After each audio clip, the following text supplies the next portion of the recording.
I hope you can hear me well. So basically today we will go through the slide set only. No examples, nothing like that, because we have a topic on the persistence. So basically we have filled in a bunch of topics. We still have a couple of them ahead of us. This is persistence and functional programming. So today I have a topic on the persistence to give you, and basically do not have any examples to show, but there's going to be plenty of code snippets in the slides. So I guess this will be a good illustration. As well, you will have a task. Half of the third task is actually connected to the persistence. You have to implement model classes to attach them to the right tables and to query the database in order to finish the task number 3. One part of it, actually half of it. The other half was the concurrent programming, multi-threaded, which we talked about in the last couple of lectures. So yeah, so today we will have to go through the persistence. A gentle reminder to you that we have task 1, which was passed a couple of months ago, a month ago actually, a bit more than a month. It was a mandatory one in order to get access to the exam. And I still have a couple of guys who have submitted their tasks, but they were not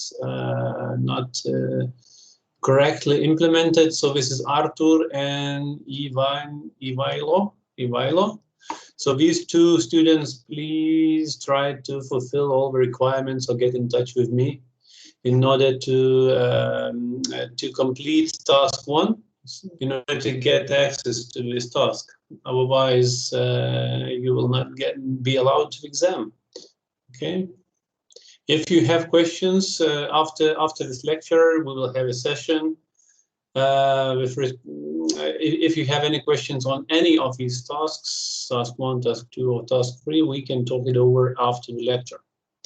So please, please stay until the end, and then we can talk. All right. So other tasks, task 2 and task 3 are still possible to submit until the end of this month. All right. So these are organizational things. Let's move on to the slides. So I'm starting my share. All right, so I will be going through the slides. Hopefully it will be on time. So we'll see. So basically the slide set is composed of the couple of technologies.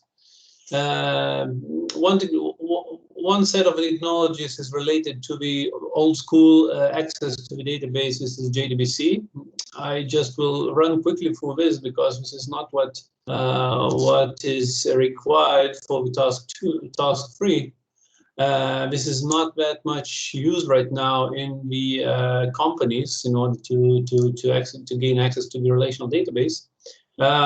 In most cases, this is something like the object to relational mapping is being used, and this is part 2, the GPA. So basically running through the first part and going in more details in the part number 2. Okay. So basically what I have in mind when I talk about the persistence, this is basically storing data into the relational database. There are many technologies that can be talked over when we express something about the persistence. So this is basically could be the object, storing it into the object, storing it into the NoSQL database, into the file, and anything else. So basically, these are all possible things to store, and the database themselves are actually divided into multiple technologies, into multiple ways how this can be stored on the database level. So the most popular method in order to organize the data into the databases is actually the relational one, which we will talk about. These are the tables and relations between tables that are organized by using the primary and foreign keys. But there are technologies like object databases and NoSQL databases and other like hierarchical databases and so on, which we will not be touching this during this lecture.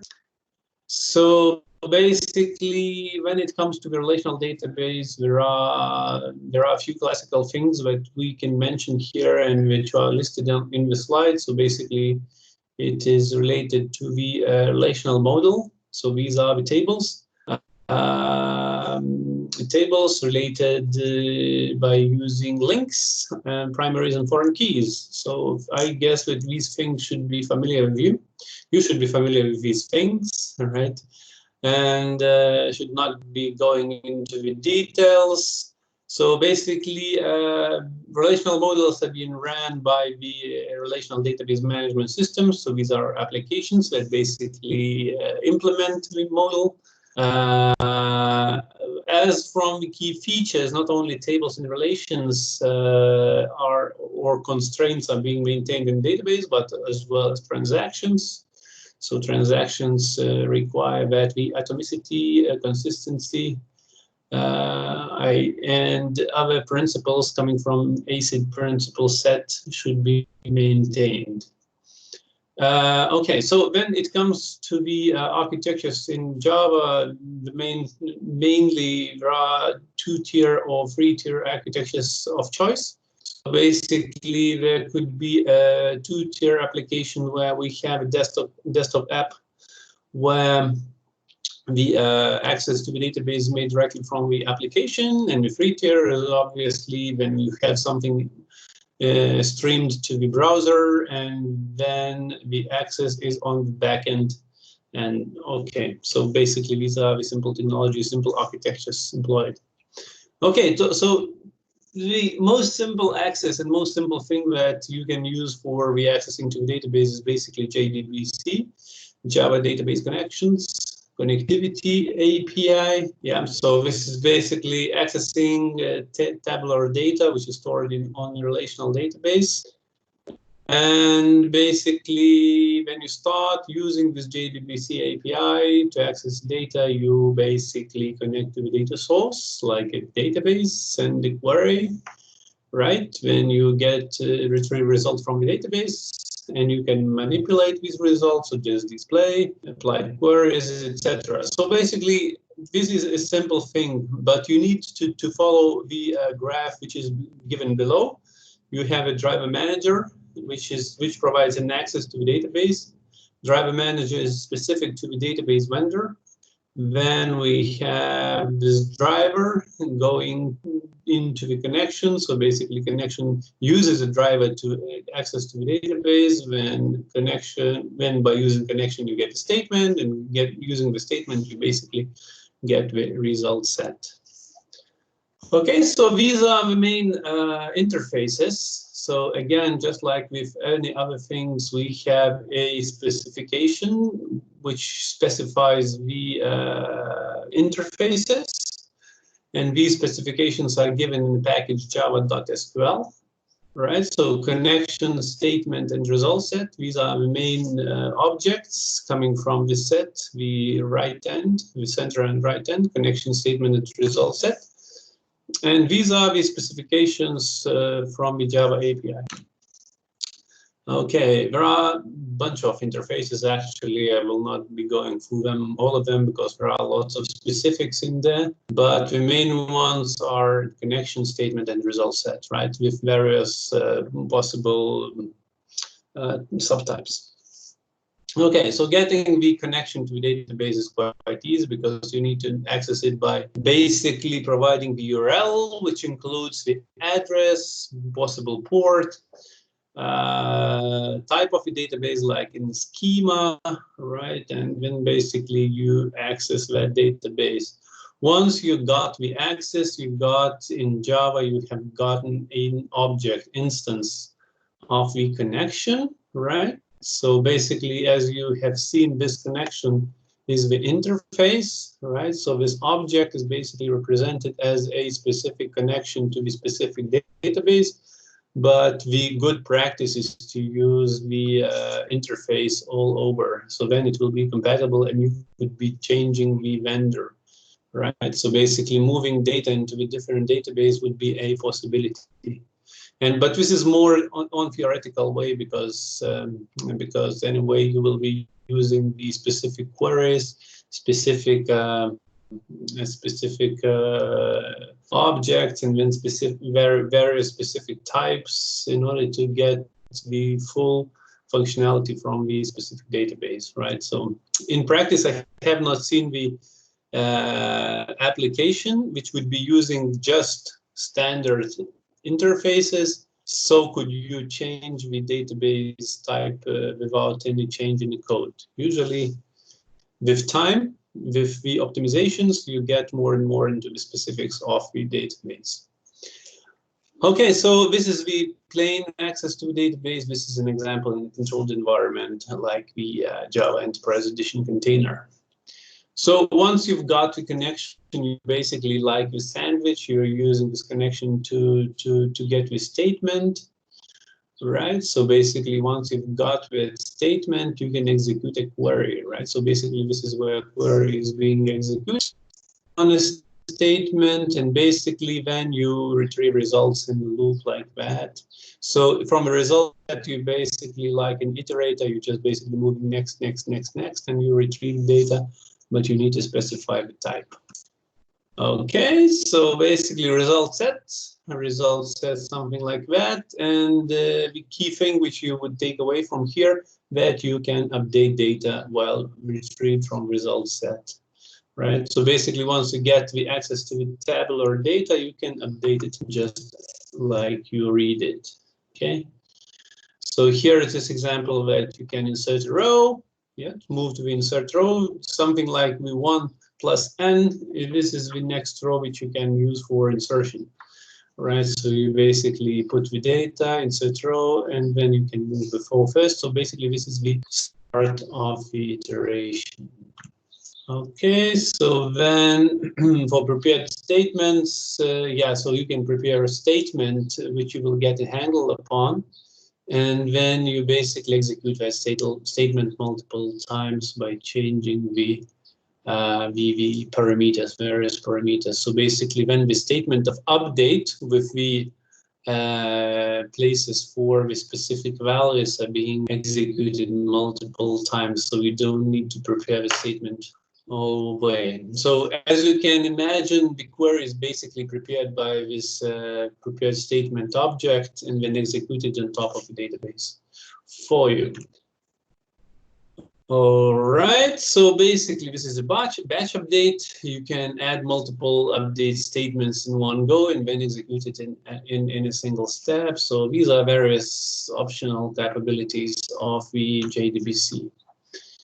Okay, so there is not only the result set, you can use the row set. This is a kind of a result set which is defined in the JDBC. So you can use it for various different reasons, specifically for caching, because row sets can be connected, and this is just like the result sets.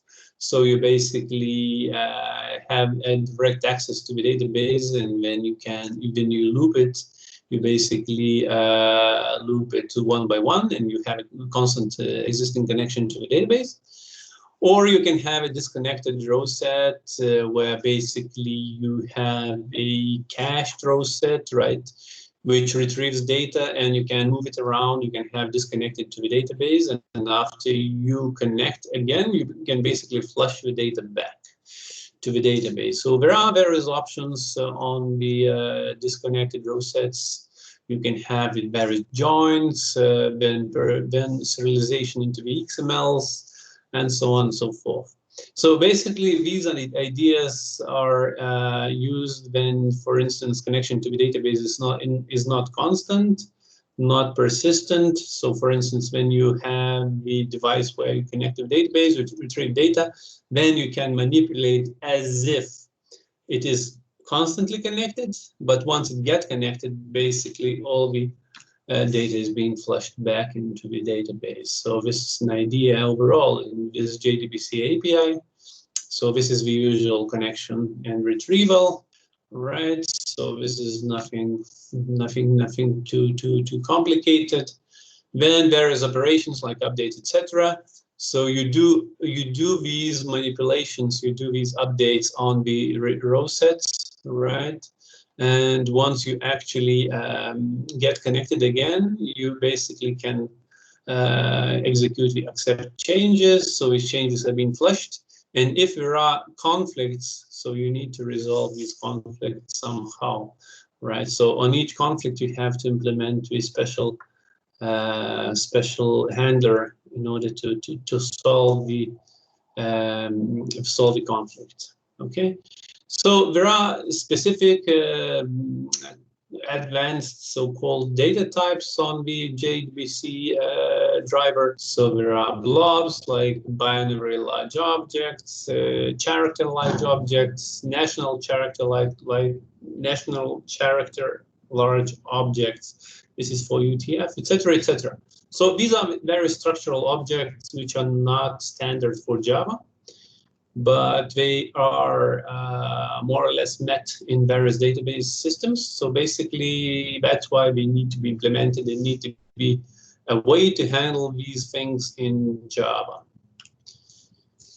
Okay, so this was my very brief introduction into the JDBC. I hope that you don't mind that I skipped a lot of it, but the essence was there. So basically, basic access to the database connection, then statement, then basically you get a handle to the data. Okay, so one of the key points is that you need to close these objects one by one in the right order. I've seen lots of projects that did not close correctly these objects and they've got into trouble. Sometimes it's not so easy to do this. Okay, so this is our main topic for today. This is the object relational mapping. And this is basically software that provides an so-called easy access, easy mapping between the relational model and the object model. You can imagine that object model and relational model are not that much similar, right? They have very different characteristics. They are made for a different purpose. And that is why mapping between these two are not so obvious, right? So that's why there's a special standard, which is going from the Java Enterprise Edition already. This is not from the standard edition. But anyway, we're looking into this because this is so common in various companies. And you need to get the understanding about these, this specification.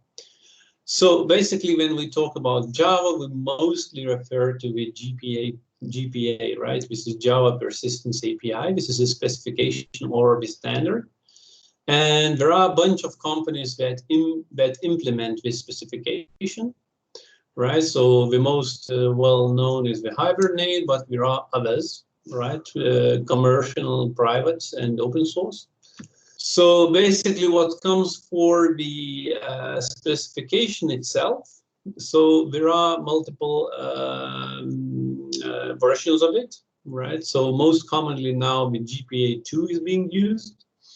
And basically this is made by the Java community, right? So specification is defined by the Java community.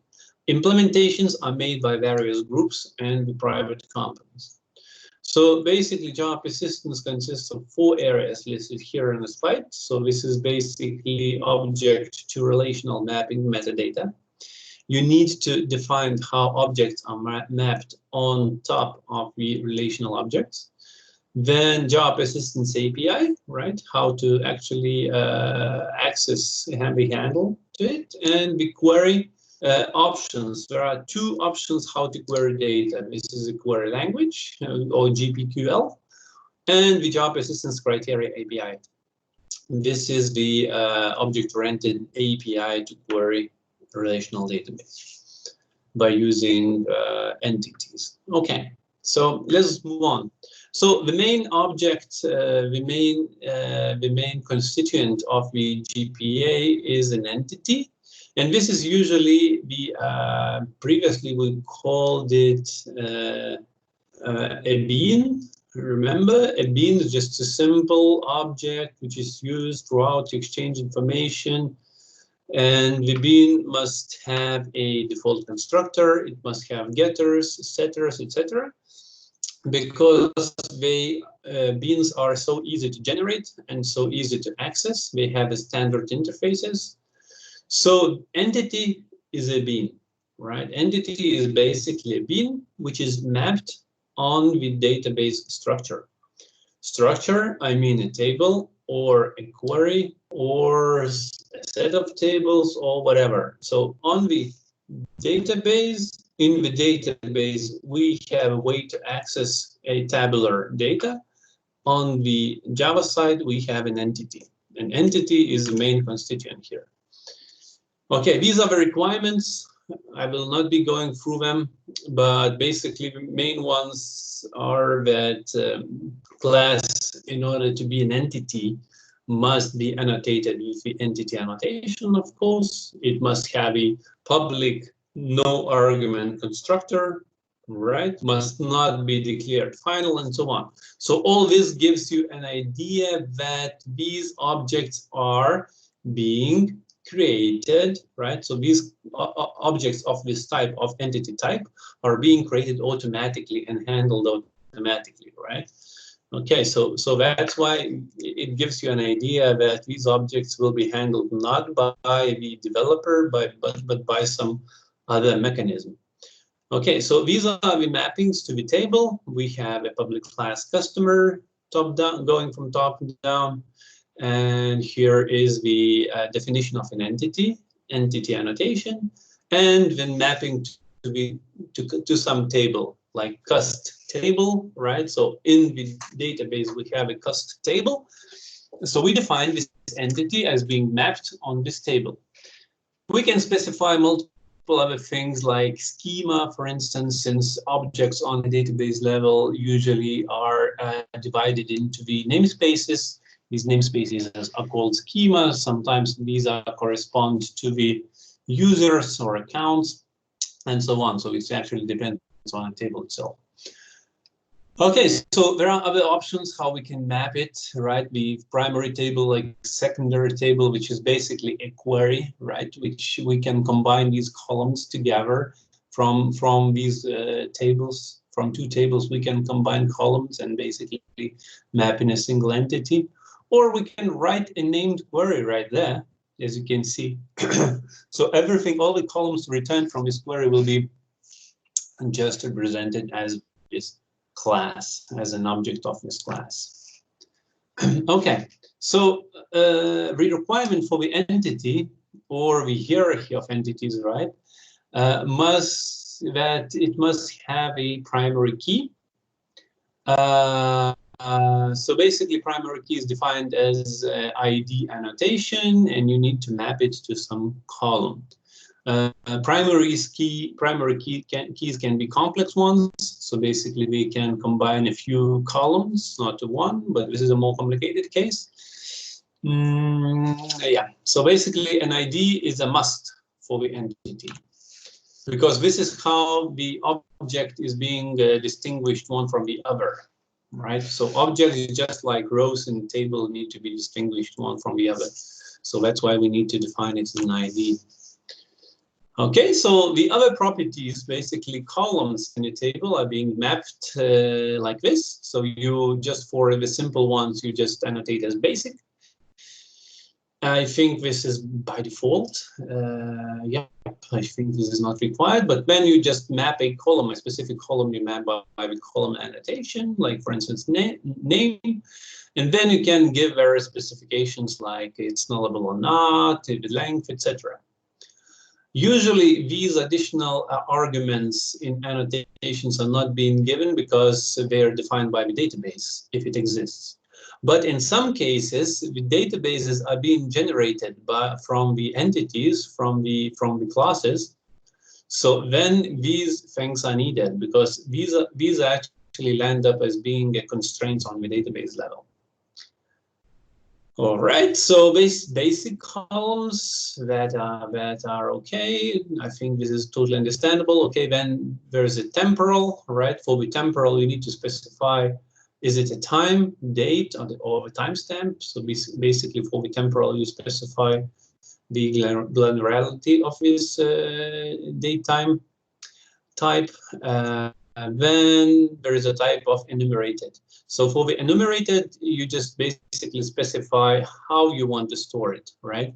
For these are represented as an enums, right? So enum basically can be handled as an ordinal, 1, 2, 3, 4, 5, or can be handled as a string. So you basically tell, by this annotation, you tell how to take it from the database and how to treat that value stored in the database. Is it an ordinal or is it by name? All right, so basically, if you don't want some properties in a class to be handled by the GPA, you basically can specify them as being transient. So transient is basically skip this guy, right? Skip this guy and do not do anything with this property. As you can see, annotations can be given on getters or the fields, right? Fields or the getter methods. You can't mix these two, right? So basically, if you have started annotations on the fields, then you can't give them on the getters. So you need to take one approach, right? Either there, but not both. You can't mix these two. I think the GPA will complain about this. So right here, transient is given in one case on field, like string comment. On the other case is given on a getter, right? So you need to take one approach, not mix the two. Okay, so this was clear, I think, because these things were simple. Like, for instance, you have an entity and you map its columns, table columns to the properties, just like string, integer, and so on. But what to do if you have a relationship and you want to relate a few entities together? So this is basically a simple relational model, right? You want to put it into the object-oriented approach, right? So basically, this is all possible, but you need to handle these by the so-called relations right here. So relations can be one-to-one, one-to-many, many-to-one, and many-to-many. We will go them one by one.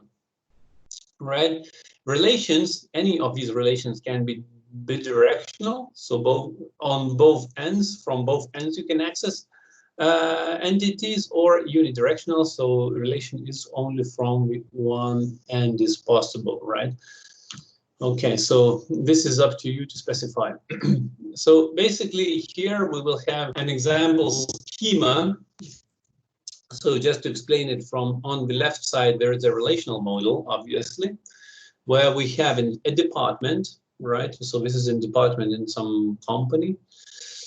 And we have persons working in the department. So as you can see, all the entities on the relational model have their primary keys as bold values. And the underlined columns are the foreign keys. So as you can see in persons table, there is a department ID. This is a foreign key to the department. So this means that each person must work in the department, right? And in the department, we have a foreign key to the head ID. And this is a key, foreign key pointing to a person. So each department has one head. So the head of the department. Right, so we have these directions right there. And now on the left side we have projects, right? So list of projects with an identify ID, and there is a foreign key manager. So this is the foreign key to the persons. So basically, a project must have a manager, right? At least one manager. That's why we have a person there. And on the bottom, we have a project persons. So this is many to many mappings. So we basically map persons, people to the project, right? So this is a combination of project ID and person ID, unique combination. As you can see, both columns are marked as a primary key, right? Okay. So basically, these are the tables we have on the relational database. And on the right, we have a object model which can be used for this kind of situation. So basically here what we have a department which is represented as ID and title, right? Two fields. And as additional field, we have a person head, right? One person can be as head, and many persons can be as staff, right? And on the other side, each person has a department, one department, which is basically of type department. All right, so basically stuff to department relationship is bidirectional. As you can see on both ends, we can access persons and department. We can access department from person and person from the department, but the head can be accessed only from the department side. This is an aggregation. Okay, and the same is with the project and person. We have a connection between the two. We have one person acting as a manager, and a person has a link to the project he or she manages, and there can be many, right? As you can see, a star. And then persons working in the projects on both ends, okay? So this is possible object model, and this is possible relationship model, and now we will have various mappings between the two. All right, so one-to-one relationship. So basically department and person for the head. And we here on the left, we see it, right? We see both the class of department and person class.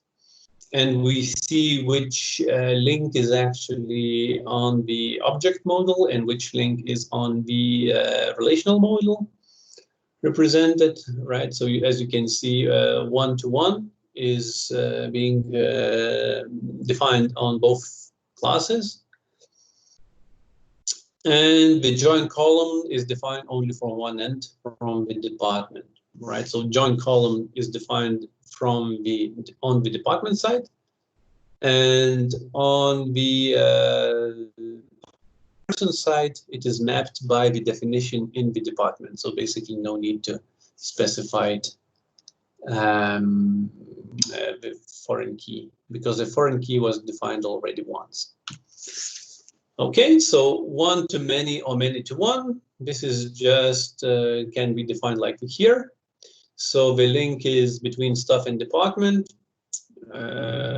Both are presented on the right side of the slide. And on the left side is basically an example where, again, we have a foreign key now on the person side. Many-to-one, right? Because many persons working in a single department, and one-to-many, mapping staff to the department. And again, for foreign key is defined only once, because this is one-to-many and many-to-one.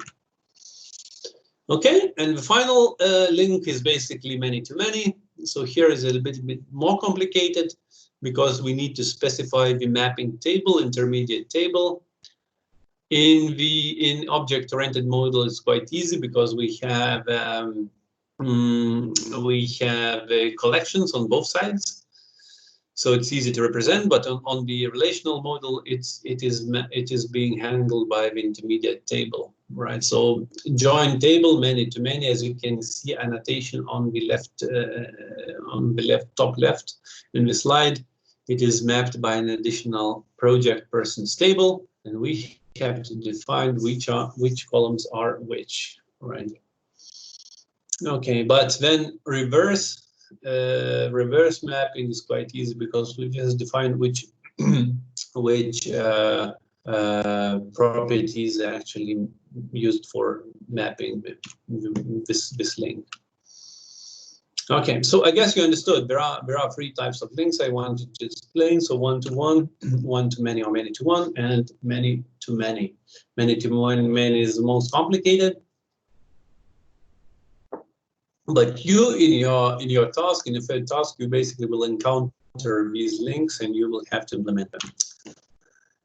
Okay, so basically the database structure you can find out from the SQL. I think SQL is provided with the code. So basically SQL structure is all possible. You can as well access with the PostgreSQL client the database and can browse it. But basically you can figure it out from the SQL, so you will find out, and then you can to map these entities together by using one type or the other of link.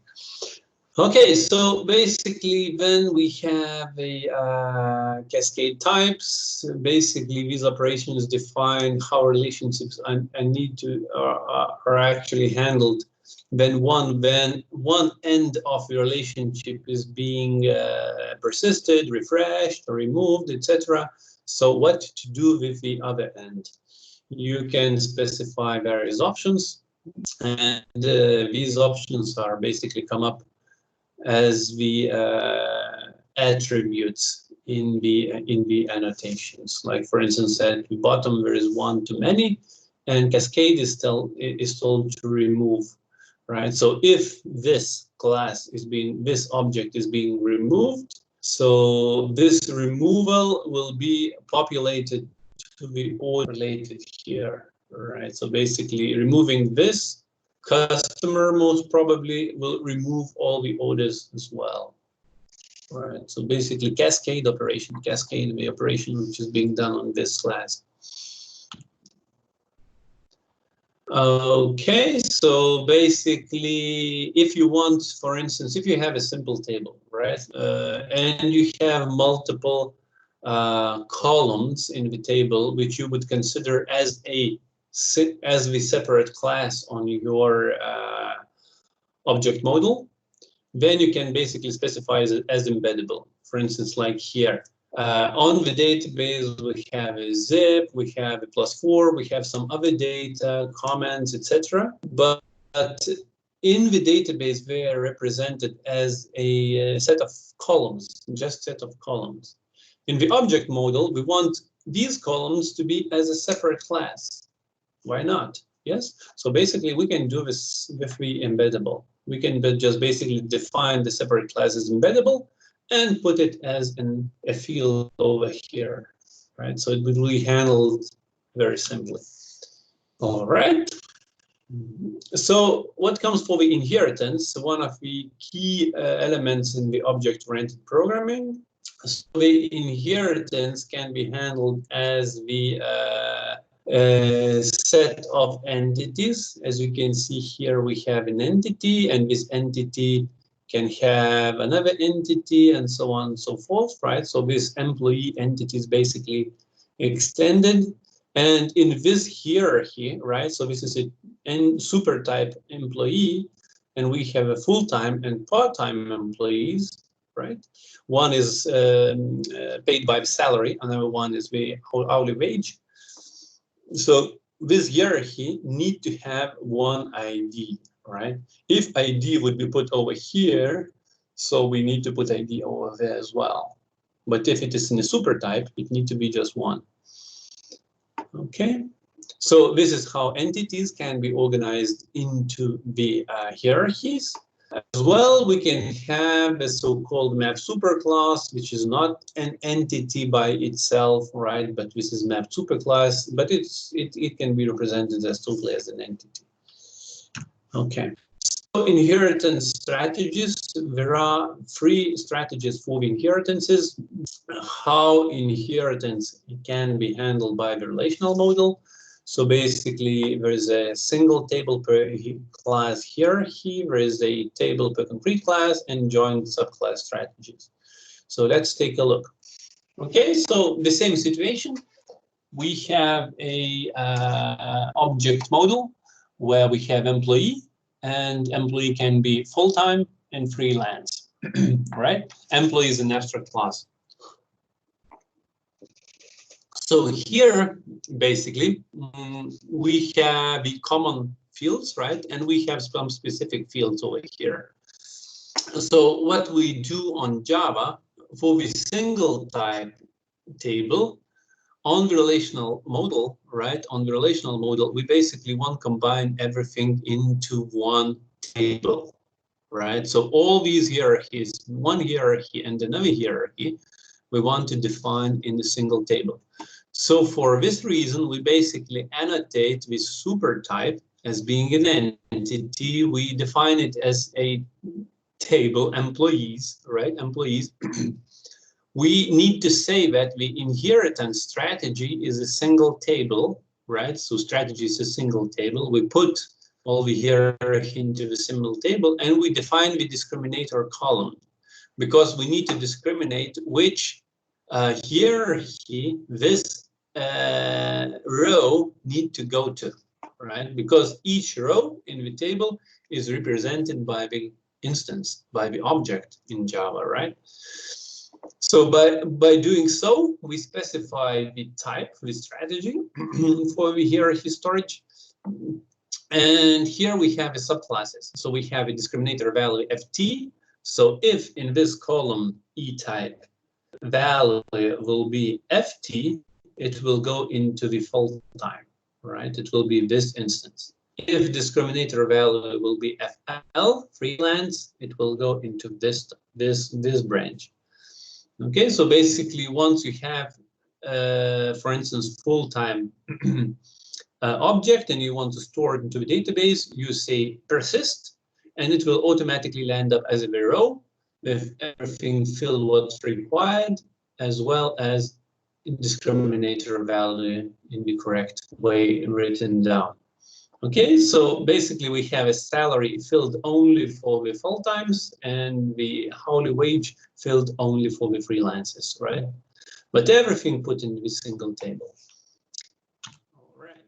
So then we have a different strategy. This is join, which more or less mimics what we have in the object-oriented model, right? This is again the same model, but since it's joined, we have a super type here, and we have subtypes. But again here, as you can see, we need a discriminator column, because once we query a super table, right, with super table, we need to find out which table this need to go to the full-times or to the freelancers, right? Okay, so now we have a table which are only, these columns might be filled for all the rows because they do not mix together, right? And again, we have discriminator values defined here. But as well, for the discriminator values, we need to define a table, right? We need to define the table names. So as you can see, differences between the two are not that big on the Java side, right? Because this is just exactly the same model in Java, but on the relational database, this is quite different, right? Okay, so I would say that this one is more efficient if you don't have specific fields, too many, right? If you write just a few specific fields, so this table is fine to handle. This one is better when you have lots of specific fields for the subtypes. But as well, with this case, you need to handle the relationship during the query. Okay. Table per class. So this again, we third, the last type of the inheritance strategies. So basically now one hierarchy and the other hierarchy we store as the separate tables, right? So again, we define inheritance strategy as table per class. And basically for which subtypes, we have a table full-times, a table freelancers. So all the hierarchy is being flushed into a separate table, right? ID, full name, first name, last name, and salary goes for the full-time. And the same ones, ID, first name, last name, and wage goes for the freelance. Separate tables, one here, separate hierarchies, right? In here. All right, so this was mapping, right? More or less.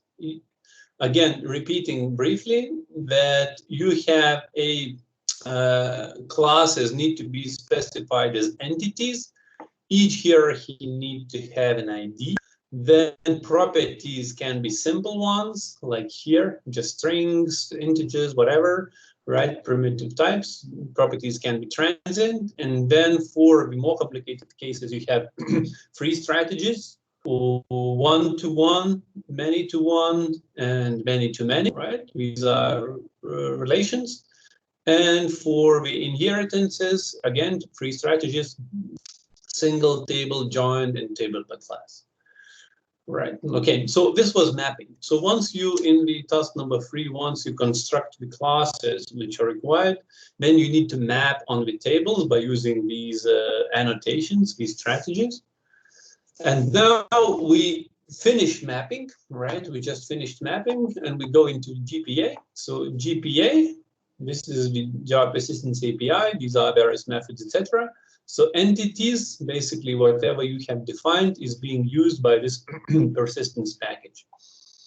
Okay, in order to execute, to kick the execution of the GPA, you need to have somewhere the persistence context specified, right? So if you look into the task number 3, you will see that in meta-inf package, persistent XML, there is a definition where the database is, right? So basically, I have specified it for you because the database is pre-installed and there is a persistent XML file which specifies how to access the database, and there is a name for the persistence unit, right? For instance, order management, right? This is the name how you access this persistent unit with the connection and whatever else is needed specified, right? So once you have it specified, then you can get the handle on the persistence. So this is how you do it. You get at first, this is the second case, right? You get at first from the persistence class static method create entity manager factory, and you throw in the name of the persistence unit. So basically this name needs to correspond to this name, right? If these two correspond, you basically get access to the entity manager factory. And from the entity manager factory, you can get entity manager. Entity manager is the main entry on everything, but for queries, updates, etc., on the database, on the entities, right? So once you got the handle of entity manager, you're good to go. After when you have finished using them, you basically need to close both, right, in the right order.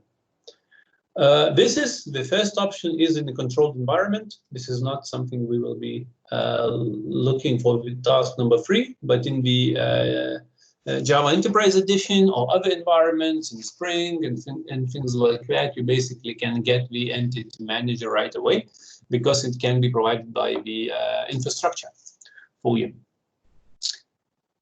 Okay, so once you have got your entity manager, now you can go ahead and use it. So for instance, to get a customer class by the primary key, by the ID, you just basically do em entity manager dot find and you will get it. If it does not exist, you will get null, just like that.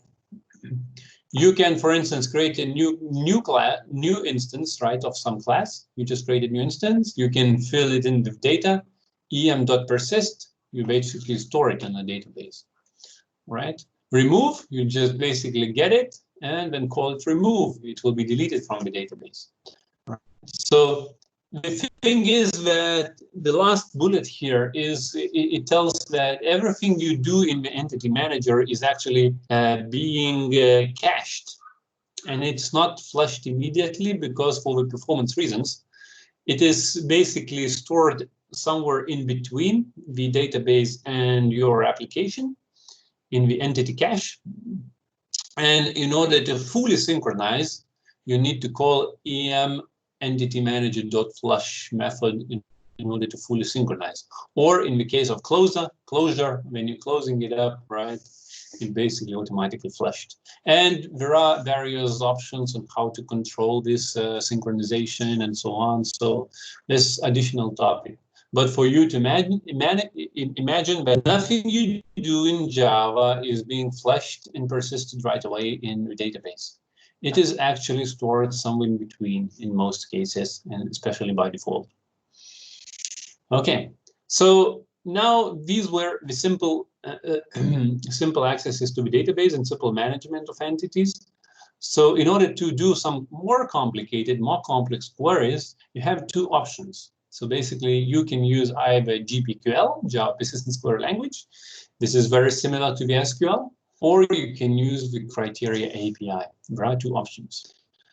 So basically, there are good things and bad things in both. GPQL is very concise, it's very easy to understand, easy to read, right? But it is errors, if any, cannot be caught during the compile time, right? So basically, whatever you write, during the execution, you will find out if there are web errors or no errors and whatever, right? Cannot be caught at compile time. As well, if database have changed a little bit, you will not be able to catch the error or basically synchronize with database. If object-oriented model has changed, you will not catch the change until you hit into the error. These things are being solved by the Criteria API, which is totally object-oriented API. But the bad thing is that this Criteria API is actually a bit clumsy, harder to read, etc. So there are good and bad things in both.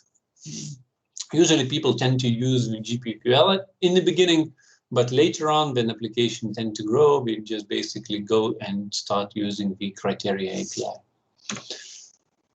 Okay, so these are the simple GPQL examples. Entity manager dot create query, and you throw in SQL-like statement. But the difference with the SQL on top of the table, this is SQL on entities. So this player is the class, right? So this is a good thing. So select P from player P is basically select everything which is defined on player class, right? And as a result list, you will get a collection of player instances taken from the database. Select C from customer C, where C name like parameter, right? Set parameter cust name as name dot result list, right? So it's again a more complicated query with a filter, and you can do that, and you will get a set of customers. So these are more complicated queries. Select distinct, right? The salary is bigger, the name is such. Updates, deletions as well. So basically, all the crude can be done by using this GPQL. This is a string, right? This is a string. This is a string as well. So basically, that is why, if any errors are there, for instance, customer class was removed, you will not catch it up until you start executing it, right? So that's a bad thing, right? Okay, for instance, if you have thrown in here as a parameter the integer, right? Integer, it will not catch up. It will not check up the type for the cust name right here. So basically, everything will be caught up during execution. So that's why with this type of approach, good coverage is very, very needed for the application. Okay, so criteria API is the different kind of beast. So basically here, what we do instead of select P from pet, right? So we have a selection from pet entities. We need to create a criteria builder when we need to create a query on pet class, right? Pet.class, as you can see, if pet class would go away, this will immediately not compile, right? This would not compile, this would not compile, right? So this is basically all the query would actually fail. But as you can see, just the single line to execute in the previous example, here we need to write right. Yes, so lots of things need to be written down, right? More lines. But the good thing is being checked. The other thing, even more complication can be added on top of the criteria APIs, basically by generating the static metamodel. Static metamodel is the set of classes generated automatically by the utility, which is basically provided with the GPA implementation. And it generates a set of classes that reflect your entity model. So for instance, here are the classes without metamodel. Query builder equal pet get name, so you get the name of a pet, right? And check with Fido. Again, types are not checked. This might compile, but might not execute in runtime, right? So types are not checked, nothing is being checked. And here, once we have a metamodel, right? So this is with metamodel. As you can see, pet underscore is taken from metamodel dot name. This is already the correct type. And this is made sure that pet dot name actually exists. Here, this property might not exist. Here, the property need to exist because the metamodel was generated out of the entity model, right? So things like that are being checked. So all the properties accessed as they are, all the properties are types are being checked and so on. So this is much more type controlled than that one, and that one is even more type control. Is better in type control manner than the GPQL. GPQL is very loose but very concise, right? This one is better. That one is the best. I have seen projects in industry where people started working with JPQL, then moved into the criteria API, and later on they adopted metamodel because this is much more controlled, especially when you have a team working. This is very much needed. Okay, so basically, with databases, relational databases, we have a situation that we need to control the concurrent access to the data, and especially updates. So for this reason, you might use in your entity the version annotation and some integer where the version is being controlled. So basically, this will be used as an increment number in order to control the access to the database. So for instance, when you are reading from the database, you read a special column, version column, right? And you store it in your entity. If you did some updates and want to flush in the database, this version is being checked. And if it is the same, your data is written into the database and this number is incremented. So basically, if you would try writing into the database and this number does not correspond to the one you've read, you would basically get an error. All right, so lockings are optimistic and pessimistic. Optimistic means that we assume that nothing will change, only during the write we check. And pessimistic, we basically lock before doing while reading, and then unlock after we've done working with the database. So basically, our approach is pessimistic. And pessimistic locking is basically need to use the specific mechanism on the database. You can basically lock a table and tell that this table is mine until I'm done working with it. Okay, so lock modes are being defined by various annotations, parameters, etc. So basically, this is lots of words, but this basically writes down the approach on optimistic and pessimistic lockings. Okay, so basically in entity managers, in all this mechanism, there are lots of caches. There is a first level cache, second level cache. These can be configured on a separate way. Basically, data, everything you work with, the database is being cached. So for instance, if you have queried an entity from the database, right, and it is stored somewhere in the memory, if you query it again, and if it is still in the memory of your GVM, so actually it might not hit database at all, right? So for instance, the query cache stores IDs of the query. So if I'm querying a table and it returns me 10 objects, I just basically store for a while IDs, right? And if the next time I have the same query, I just basically look up. If the query if the cache did not expire, I basically take IDs and look up for the cached entities, right? Entities are being cached by their primary keys. So if they still exist in the memory, I just basically grab them. And lots of queries do not reach the database. They just land up in the entity manager facilities. So cache modes are being handled by various annotations and configurations, right? So selective, all, none, especially defined. So you can define caches for everything, caches for nothing, enable selective, disable selective, etc. So basically, there are various options. Each individual entity can be configured the cache like this. So basically, you can define this to be cacheable. This should be skipped the cache. For instance, this entity is very, you need only the latest version. So any query touching this entity would go right into the database and retrieve it, right? And this one would be heavily cached. Time to live, so we basically define how many, the number of seconds to live in a cache.